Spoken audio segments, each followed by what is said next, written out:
Hi, my name is Alyssa Taylor, and I'm serving Pippi Longstocking vibes today, but I tried to do a challenge for myself to have like a little art training and build my skill and everything, where I try to do a master copy every day of the week for a week. That didn't go to plan because I got burnt out when I started getting into the very ending last two ones. So basically this video is just gonna be me doing 3 master copies, not 5.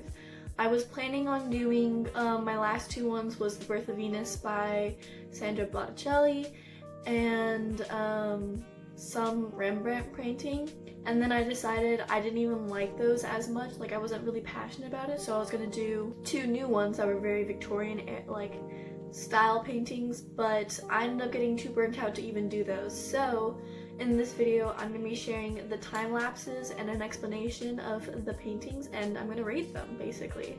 And yeah, let's get into the first painting that I did. So I wanted to start off easy, and easy to me means doing a master copy of Van Gogh. Van Gogh is a very easy painter to replicate because his brushstrokes are so blunt, and you don't have to blend everything else. So here I have olive trees.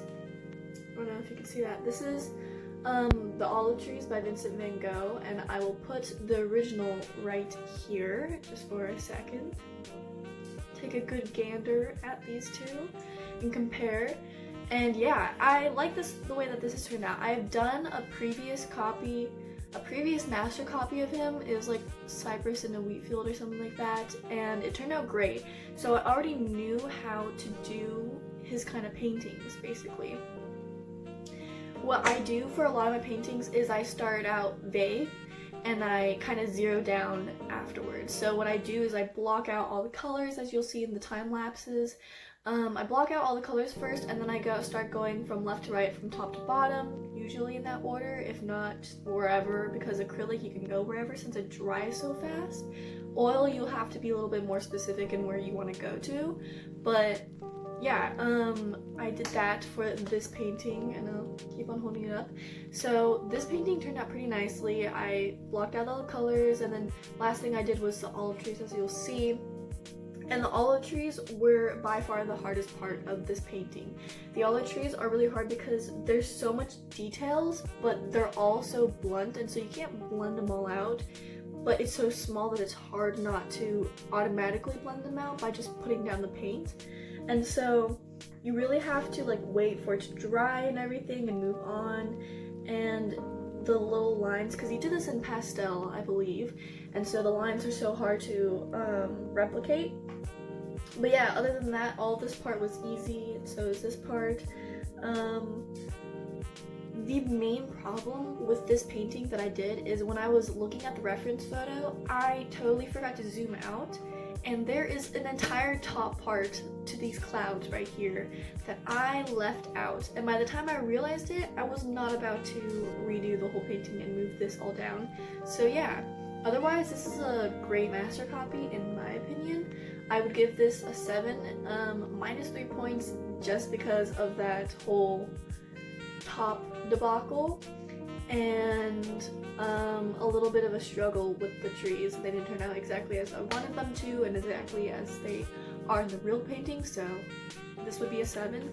And now here's the time lapse.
The next painting that I did was Edward Hopper. This is Nighthawk by Edward Hopper, and it looks like this. And I did this on a canvas, a really cheap canvas, so it was kind of a little bit harder to do rather than a panel or just wood. And yeah, so here is the painting and here is the original painting. Take a good gander at it, compare and contrast and everything. So Edward Hopper is a really amazing modern artist, and his color palette is just so, it's just amazing, really. He uses these dark, rich colors and then pairs them with one or two really bright colors that mesh really well with each other to make an outstanding, eye-popping painting. And yeah, this is exactly what it is. He uses all these reds and these blues and these turquoises to create this depth and darkish kind of look, but then he uses this bright yellow to make it really pop and everything, and this also ground to, you know, kind of balance it out. My main problem with this painting is that this part is well done, but this part where the people are is very inconsistent and doesn't match the painting very well.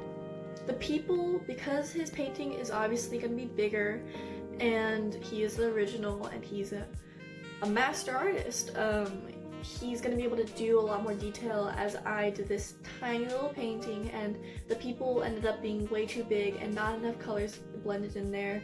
So yeah, that's my main problem. I really don't like the people in this painting, but it'll do. So because of that, I'll rate it a 6, because I don't know, it just, to me, the people really throw the whole entire painting off. So yeah, I would rate that a 6. Also, look at this lighting. It's literally blinding. Insert the time lapse here.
So the next and the final master copy that I did is by an artist that is not well known at all, but he is an amazing artist. He is a person of color, he's a Jamaican artist, and he actually paints people of color in his paintings which I think is so amazing, and that's why I want to show my huge support towards him. And it's just, on top of being an amazing artist, he's so inclusive with his people, and we need that in the art community, especially the visual arts community. Typically it's the same privileged people over and over again getting painted and everything, and if it's not, it has some deep meaning, which I think is absolutely beautiful. But I just want to, personally, I just want to see some beautiful, meaningless paintings that have diverse people, and I just want it for the beauty of it, and there's just not enough of those. And that's why I would like to thank Milton Messam, that's his name, Google it, search his art. He's amazing. He's an amazing artist. He has this very impressionist kind of vibe, and yeah, he just does amazing art. And basically I did this painting, one of his more well-known paintings, which is this, The Three Higglers, and I just love that's my cat again. I just love this painting because you have these, my cat you just have these really neutral greens, and you know, this bright vibrant sky and browns and everything, and then you have this pop of pink and coral and everywhere, and these ladies are just so beautiful, and the style of his painting is just amazing. So here's my master copy, and here is his original, and please insert the time lapse here.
Thank you so much for watching. If you would like to see future similar videos that I will upload in the near future, please keep on watching and subscribe. Thank you for giving your time out of the day to me, and I hope you enjoyed.